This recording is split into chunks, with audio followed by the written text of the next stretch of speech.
안녕하세요. 등대자반배로 드신 도행합니다. 반갑습니다. 안녕하세요, 감독님. 안녕하세요. 아이, 감독님 때문에 이게 또 오행 내 미천 드러내 놓잖아요. 선생님, 많이 우리가 띠별 운세 많이 예, 나갔잖아요. 예. 근데 띠별 갖고도 뭐 정확하다, 부정확하다 이렇게 말씀하시는 분들 그렇죠. 많잖아요. 예, 예.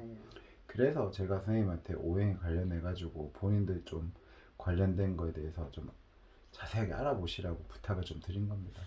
그래요. 이거는 남 미천 드러내 놓는 거거든요. 그러니까 이 좋아요, 구독을 좀 눌러주시면 고맙겠습니다. 예, 그럼 오행에 대한 설명을 한번 해볼 건데요. 이게 본인을 나타내는 거는 일간이거든요. 생년, 월, 일, 일이 본인이에요. 항상 사주 자체에서는 본인 일이 자기를 나타내는 거거든요. 그거를 참고해서 가지고 비교를 해보시면 아마 도움이 되지 않을까 싶습니다. 그러면 이제 정화라는 거 불에 대해서 설명을 한번 해보겠습니다. 이게 정은 불 중에서도 음의 불에 속해요. 음의 불에 속하다 보니까는 정화는 촛불, 난로불, 등불, 전기불 등 태양을 갖다가 제외한 인간과 관련 있는 모든 불을 의미를 하는 거거든요. 그러니까 현재 지금 내가 형광등 밑에 있잖아요. 형광등 저것도 정의 불에 속하는 거죠. 그러면은 이게 정화 역시 불이잖아요. 불이다 보니까 나를 갖다가 발산시키려는 기적인 의미가 굉장히 강해요. 그게 정화 가지신 분들이 이게 병화나 정화를 가지신 분들이 이게 촉이 굉장히 좋아요. 이게 상대에서 어떤 기운을 느끼는 것도 굉장히 강하게 느낄 수가 있는 그런 거겠거든요. 근데 병화보다는 훨씬 좀 덜하지만은 이 정화도 무시 못할 정도로 기가 굉장히 강한 편이라는 이야기가 되는 거죠. 그러니까 어떻게 보면 정화는 우리 인간에게 따뜻하고 포근하고 아늑함을 안겨주는 그런 불이라는 거죠. 이 태양의 그 병화가 아니라 우리 주변에서 흔히 볼 수 있는 그게 전기불 이런 거 그죠? 난로불 이런 거 이런 불을 갖고 정화라 하는 거거든요. 그러니까 이게 뭐 정화는 태양처럼 스스로 막 열기나 빛을 막 발산을 하잖아요. 발산하는데 대신에 정화는 인간이 도구로서 이 손으로 이게 도움을 받아야만이 불을 밝힐 수가 있잖아요. 전기불도 우리가 손으로 켜야 되는 거고 이게 받아야만이 불을 밝힐 수 있고 열을 발산할 수 있단 말이에요. 있으니까 있다 보니 어떻게 해요?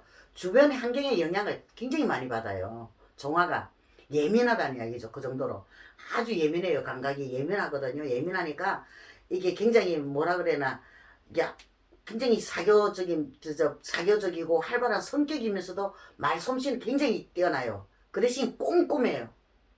아주 조용조용하게 조곤조곤하게 이야기 같은 거 이 사교 사람들한테 이게 친근감을 갖다가 굉장히 내포하고 있는 게 정화라는 이야기가 되는 거거든요. 그러니까 항상 항상 내 주변에 이게 밝히고 따뜻하게 해주는 그런 이게 불이다 보니까는 이 헌신적인 것이 많아요. 본인이 희생을 해서 상대를 도와주려는 그런 마음이 많고 또 봉사정신이 참 뛰어나요.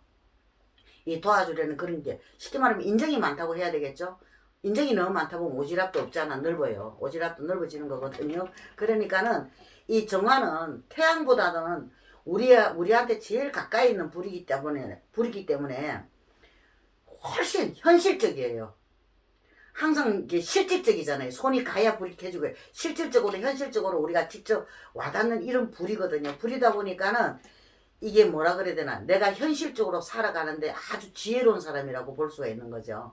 그러니까 근데 이 만약에 내가 사주 구성상에 이 사주가 불안정하면은 이게 뭐 정화는 이게 왜 촛불 켜놓으면 촛불이 막 흔들리잖아 그죠? 흔들리듯이 이 변덕과 감정이 변화가 이게 막 무궁무진해요. 엄청나다는 거죠. 그러면 갈팡질팡해요. 자기 중심을 못 잡고 막 이제 막 흔들리는 이런 행복이 되거든요. 그러니까는 이 정화가지 신부는 집안에 갇혀 있기보다는 바깥에서 활동하고 사시는 게 아마 본인들한테는 큰 도움이 될 수가 있다는 이야기가 돼요. 그러니까 내가 앞서 이게 모든 그 오행에 대해서 설명을 했듯이 이 사주를 뽑아보면은 일주가 천간에 즉 일간이 본인이거든요. 본인의 정화인 분들은 본인 성격과 비교를 한번 해보세요. 해보시면은 이게 거의 맞아 들어갈 거예요. 거의 오행상으로 우리가 사주를 뽑으면 거의 맞아 들어가요. 우리가 당사주 이런 거 뽑는 거하고는 좀 다르거든요. 이게 거의 맞아 들어가거든요. 맞아 들어가는데 쉽게 말하면 지금 내가 이 오행을 갖고 설명하고 있는 거는 기본적인 내용이에요. 기본이거든요. 이 뭐 사주 구성에 따라서 내가 성격이나 행동에 따라서 운명도 바뀌고 이게 변화도 돼요.